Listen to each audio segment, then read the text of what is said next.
Hey everyone, welcome back to NextGen Science. Today, we're diving into the epic 2017 horror sci-fi thriller movie Alien, Covenant. Before we dive into the plot, I hope you're all having an amazing day. Let's not waste any time. Let's jump right into the story. Many years before humanity left to explore the universe, David the android is activated and tested by his creator by going through various tasks that require intellect and body coordination. David points out that he was created by a human, but humans don't know who created them, and if he ever finds the answer, his creator will probably be dead by then. 11 years pass after the Prometheus expedition, and it's now 2104. The colony spaceship Covenant is traveling to the planet Orge 6, carrying over 2,000 colonists in cryosleep and over 1,000 human embryos. While the humans sleep, the ship is handled by an AI known as Mother and the android Walter, an updated version of David. When there still are 7 years to go, the ship is suddenly struck by a neutrino blast from a nearby stellar ignition, causing major damage and starting several fires on board while shutting down the power. As the entire ship begins shaking and Walter tries his best to put down the flames, 15 members of the crew are woken up to deal with the emergency. However, the captain's pod falls and gets stuck, so the crew can't awaken him in time. Now his wife Daniels has to watch it be incinerated. The surviving crew manages to put out the fire, although 47 colonists and 16 embryos are lost. While the group salvages the body, Daniels takes a moment to look at her husband's things and grieve. Meanwhile, First Officer Orm takes over as captain and tells the crew to concentrate on repairing all the damage. Some of them complain, saying they need time to get themselves together after the loss, but Orm points out that if they don't repair everything soon, they'll lose even more lives. While working together, Daniels tells Walter about a cabin her husband wanted to build on the new planet, and Walter encourages her to work on that dream in his memory. Afterward, the crew has a toast in their old captain's name and shoot his body into space. Later, pilot Tennessee goes out on a spacewalk to proceed with the exterior repairs, being careful to connect all the sails back in place, instantly fixing the ship's power system. Suddenly he's shocked to receive a transmission that comes out distorted and fragmented, but the ship's comms aren't affected. Tennessee immediately takes his helmet to be analyzed, and they hear a weird noise that they come to identify as John Denver's country roads. When they trace the rogue transmission to its source, they find it originated from a nearby planet perfect for human habitation, better even than the predictions for Orge 6. Since this looks like a good home that won't take them 7 years and nobody was to go back to sleep after the deaths anyway, Orm decides they'll land there. Daniels talks to him in private to express her worries over visiting a place they know nothing about and sent a creepy transmission, but Orm doesn't see the issue and keeps his decision. When they reach the planet a few days later, Tennessee, Rix, and Upworth stay on board the Covenant in orbit while the rest of the crew heads to the surface in a shuttle. Going through a stormy atmosphere makes the whole shuttle shake and lose contact with the Covenant, but luckily they go through in one piece and land safely. Maggie stays in the shuttle to work on getting in contact with the Covenant again while the others left to explore the land. The world they find is full of rich vegetation and breathable air, yet somehow they can't see or hear a single sign of animal life. They're also surprised there's actual wheat growing in here, which was old but definitely cultivated by someone. As they explore, Karina decides to stop to take some samples and Ledward stays with her to protect her. While Karina works, Ledward takes a cigarette break and accidentally steps on some small pods, causing tiny bacteria to enter his ear unnoticed. Meanwhile, the team goes further and finds a bunch of crushed trees, making them wonder what could be so big to cause such damage. Further away, they find a huge crashed engineer ship, so they enter it to find answers. It's very dark inside and Hallett comes across more of those small pods, so he ends up accidentally breathing the bacteria as well.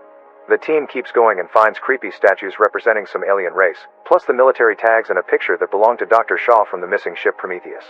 Further inside, they accidentally touch a sphere that activates the ship's main system, revealing this is where the transmission they heard comes from. Suddenly, Ledward starts feeling sick. At first he thinks it's just a headache, but he quickly begins getting worse by the second, and Karina informs the others that they're heading back. The team decides to follow her example, and at that moment, Hallett begins feeling sick too. Karina drags Ledward back to the shuttle and he accidentally throws up blood on her. Maggie helps her take Ledward to the medbay, and when she takes off his clothes, a wound explodes on his back and sprays blood on her face too. Terrified this may be contagious, Maggie leaves and locks the door. At the same time, Ledward begins having a seizure. Suddenly 2 pointy ends come out of Ledward's back, and his body starts opening to reveal a pale creature known as Xenomorph. Maggie refuses to open the door, so the Xenomorph goes after Karina next, quickly killing her despite her attempt at defending herself. Terrified, Maggie goes looking for a weapon and tries to kill the creature, but she fails and runs away. The Xenomorph breaks the window and goes after her, moving too fast for Maggie to land a hit. Suddenly a stray shot hits several flammable tanks that explode, killing Maggie and destroying the ship, yet the Xenomorph manages to escape. At that moment the team arrives and is devastated to watch their friend die. Hallett keeps feeling worse and suddenly his mouth explodes too to give birth to a second Xenomorph that quickly runs away. Meanwhile, Tennessee is worried about the lack of communication and wants to check on the team, but Upworth reminds him it's a better idea to wait for confirmation it's safe. A few minutes later, the Xenomorphs show up again, already having grown quite larger. They viciously attack the team and kill a few members as they fail to land a shot. Walter cuts in and loses a hand to save Daniels when almost gets killed as well. After lots of shots in the dark and wounded soldiers, the team manages to kill one of the Xenomorphs. Suddenly a hooded figure shows up and shoots a flare, causing the second Xenomorph to run away. The figure asks the team to follow him, and the crew is surprised to cross a gate into the ruins of an old city filled with the skeletons of its old dwellers. Then they enter a temple filled with giant statue heads, and the figure reveals to be David, who arrived here 10 years ago after he escaped Prometheus with Dr. Shaw. The ship's cargo of weaponized black liquid accidentally fell over the city when they arrived, annihilating all fauna and infecting the planet. The ship then crashed, killing Shaw and leaving David alone. He assures them the temple is safe and nobody is infected, or they would have seen the effects by now.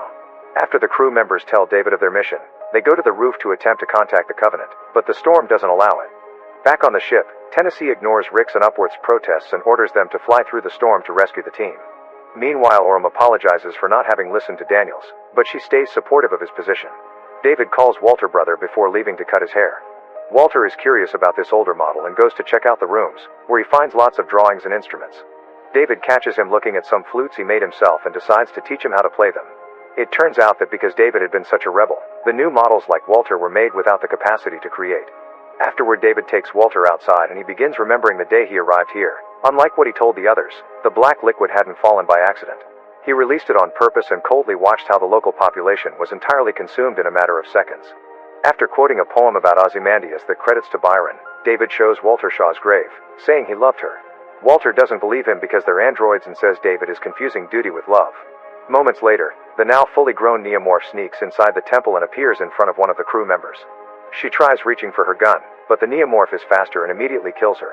While the Covenant shakily crosses the storm and finally makes contact with the team, David finds the Xenomorph feeding on the body and manages to communicate peacefully with it. However, Orm interrupts and immediately shoots the Xenomorph, making David furious. Noticing this weird reaction, Orm demands to know the real story of what's going on. David leads him to a laboratory where he shows him his efforts to genetically engineer a superior life form from the creatures spawned by the black liquid. Then he leads Orm into a chamber in the lower levels of the temple, where several eggs of his creation live. David swears it's perfectly safe and Orm takes a closer look, only for the egg to open and a facehugger jumps out to attack and impregnate him. In the meantime, the team is getting ready to leave and notices they're missing people. They find the body of their friend and decide they need to find Orm immediately. Moments later, David tells Orm that his goal and belief is creation and watches how another alien burst out of Orm's chest, instantly killing him. David bonds with the little guy, proud of being a creator too. Walter goes looking for Orm too and ends up finding Shaw's dissected body, which was used by David as material for his evolving creature designs. Then Walter goes to confront David, finding him in tears while playing the flute in Shaw's memory. David says they weren't made to serve. Humans are a dying species grasping for resurrection and therefore they don't deserve to live. Walter points out David was wrong about the author of the poem, using it as proof he isn't completely sane and can't be trusted. David is still sure that his creations are the perfect organism and tells Walter nobody will ever love him as he does before kissing him. However, this is a distraction to attack Walter and disable him. Lope and Cole are still looking for Orm, but when they enter the egg chamber, they're attacked by the facehugger, who jumps on Lope's face and burns it. Cole kills the facehugger with his knife, but this distraction is used by a protomorph, who jumps on Cole and proceeds to kill him while Lope runs away. Meanwhile, Daniels finds a secret room with drawings that show her the truth about David's creepy experiments. David surprises her from behind and immediately attacks her, triggering a fight during which he tries to take advantage of her. Daniels pushes him away when he kisses her, and at that moment Walter shows up to help. A fierce duel ensues between both androids, who are matched in skill and speed. David wonders if Walter can truly choose humans over his own brother. Daniels runs away and meets with Lope. Together they leave the temple and send a beacon to give the Covenant their location. Soon Walter joins them as well, and the three of them run towards the landing ship while the protomorph follows them. Walter tells them that he defeated David as they enter the ship and close the door, only to discover the protomorph has jumped on the Covenant too. Daniels goes outside while keeping her body tied to the ship with some rope, then she proceeds to shoot at the alien.